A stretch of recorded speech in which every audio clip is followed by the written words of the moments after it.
মিনহা খালাকনাকুম, পড়েন মিনহা খালাকনাকুম ওয়া ফিহা নুঈদুকুম ওয়া মিনহা নুখরিজুকুম তারাতান উখরা।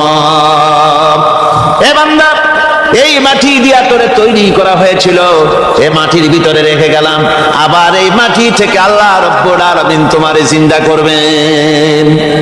কিয়ামতের ময়দানে সকলকে উঠতে হবে সেখানে আল্লাহর দরবারে। আল্লাহ পাক বলছেন, বান্দা কেমনে অস্বীকার করো? ইন কুনতুম ফি রাইবিন মিনাল বা'স ফাইন্না খালাকনাকুম মিন তুরাব। পরকালকে যারা অস্বীকার করো, কিয়ামতে উঠতে হবে, এটাকে কিভাবে অস্বীকার করো? চিন্তা করে দেখো, তুমি নিষ্প্রাণ মাটি ছিলে, সেই মাটি দিয়েই আমি তোমাকে তৈরি করেছি।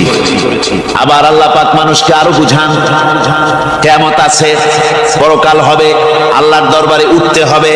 আলাম ইয়াকুনু নুতফাতাম মিন মানিয়্যিয়ুমনা, তুমি কি মাতৃগর্ভে নিক্ষিপ্ত এক ফোঁটা পানি ছিলে না?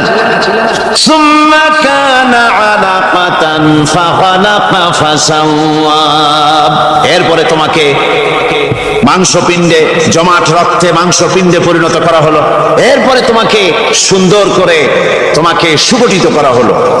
ফাজআলা মিনহু যাওজাইনি যাকারা ওয়াল উনসা, এরপরে মাতৃগর্ভের ভিতরে আমি এটাকে পুরুষ বানালাম, কন্যা সন্তান অথবা পুত্র সন্তানে পরিণত করলাম।